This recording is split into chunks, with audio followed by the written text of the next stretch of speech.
Alright, gentlemen, so before we get too much farther into the book of Exodus, or really into the rest of the Bible in general, Old and New Testaments, it's actually somewhat important that we put some effort into understanding what kind of food they actually ate in that world. Mostly because food is an incredibly prominent symbol in the entire Bible, including what we've seen so far. I just haven't shown you this stuff yet because I thought there were more important analytical tools we needed before we got into any of the specifics. So here you get to watch me nerd out. This is a topic you'll see me get particularly excited about because I wrote a thesis about food in the Old Testament for my undergraduate courses. If you want to read it, I actually put it on campus as I put this video up there. So it is there for you to see.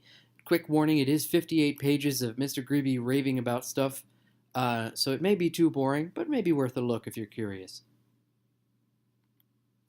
Anyway, these are the things of the ancient diet, the prominent things that I actually already had in my cabinet. Interestingly, you're going to find that a lot of the things that get mentioned in the Old Testament are foods that you've eaten plenty of times.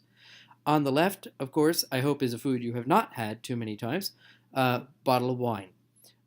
Grapes are an enormously important part of the Middle Eastern diet. You cannot undersell the value of grapes and wine in the Middle Eastern diet, especially prior to the advent of stricter Islamic cultures in that part of the world, which really didn't happen until after World War I.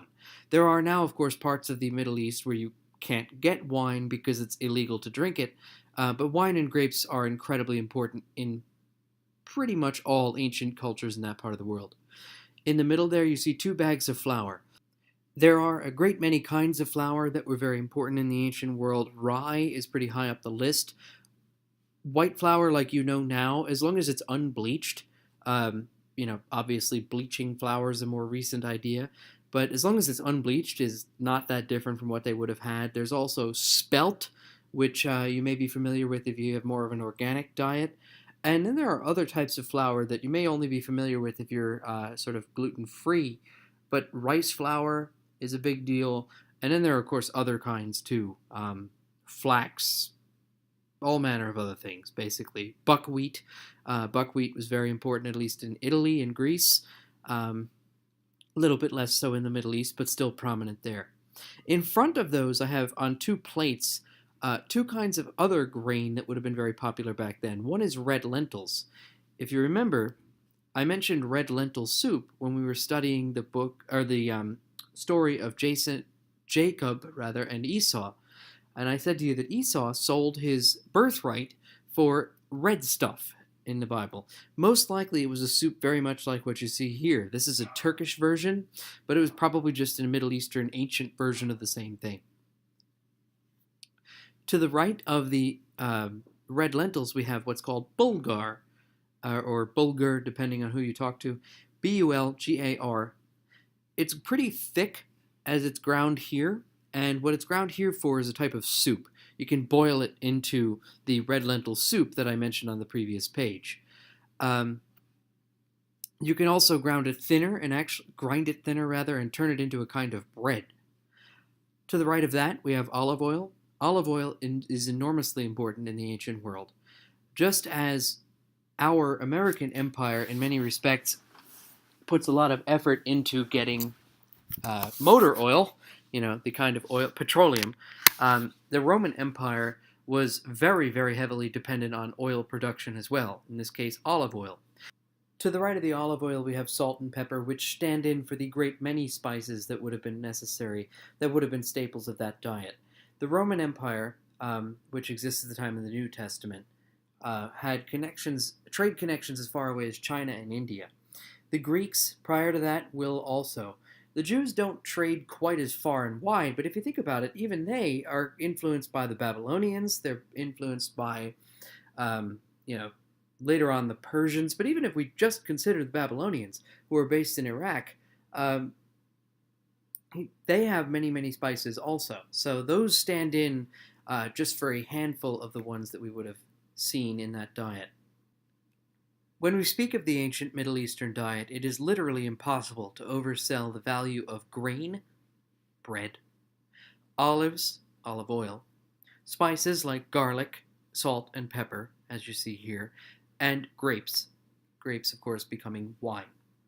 The only thing, really, if you go over there that's any different now, is that there are certain countries where drinking wine is illegal. There's very sort of hardline Islamic countries like Saudi Arabia or Iran, where the consumption of wine would be against Islamic law.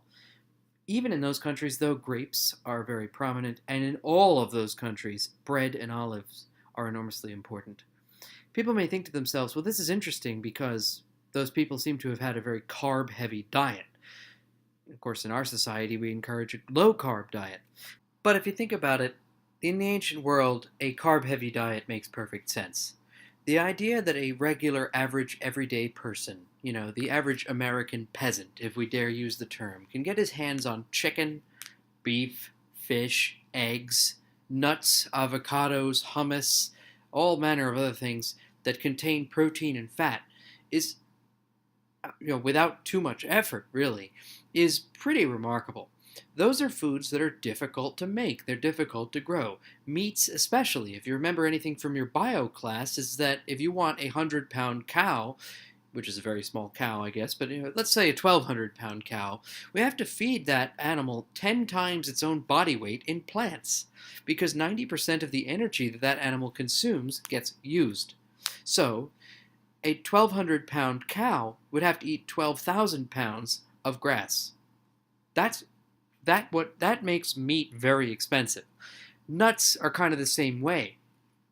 They're scarce, they are important.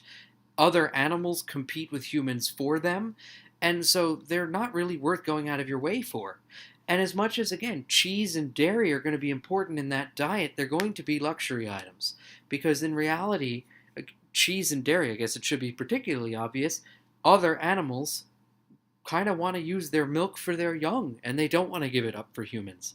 And so the idea that bread, olives, etc. would be prominent, of course, should seem kind of obvious. It just doesn't to us anymore. Now, once they're running away from Egypt, as we're going to see the Jews are under Moses in Exodus, the issue of this diet becomes very important. The reality of bread making is that it's a huge pain in the butt. Bread is simple enough to make, but it's not particularly easy, and it's certainly not quick.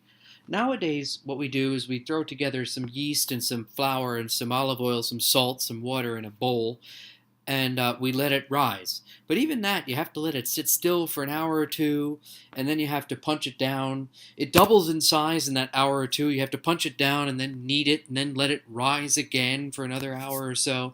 So you're talking about even the simplest bread recipe with all the modern conveniences that we have today, still taking about 3.5 hours to actually pull off.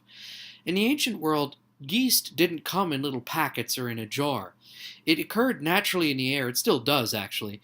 And also occurs naturally on grain, and so it will be naturally in small quantities in your flour when you buy it. The problem is, it's not in a sufficient quantity in those places to actually make bread rise. So you have to give it a good environment so that it starts to reproduce. What you basically did was you left out a watery flour solution with some sugar in it, just kind of sitting on the counter, and it would collect the yeast from the air and from the flour and help that yeast to reproduce. Over time, what you'd end up with is this bubbly substance, which we now call sourdough starter. In the video you're about to watch, he's going to call it biga, which is the Italian name for it. But it's really just flour that has collected yeast from the air, and it allows bread to rise. I would ask that you now actually watch the next video on this playlist, which is by a guy at the British Museum. He's got a bit of an accent, which I apologize for, but you should be able to understand him, reproducing a recipe for bread that was reconstructed from a loaf that was found by archaeologists in Pompeii. Basically, Pompeii is an ancient Italian city, an ancient Roman city that was buried by a volcano. And more or less what happened is that a baker put this loaf of bread in the oven in AD 79, and then we found it in 1930 when we unearthed the site.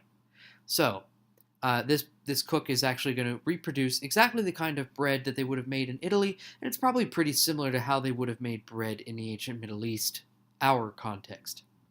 Enjoy.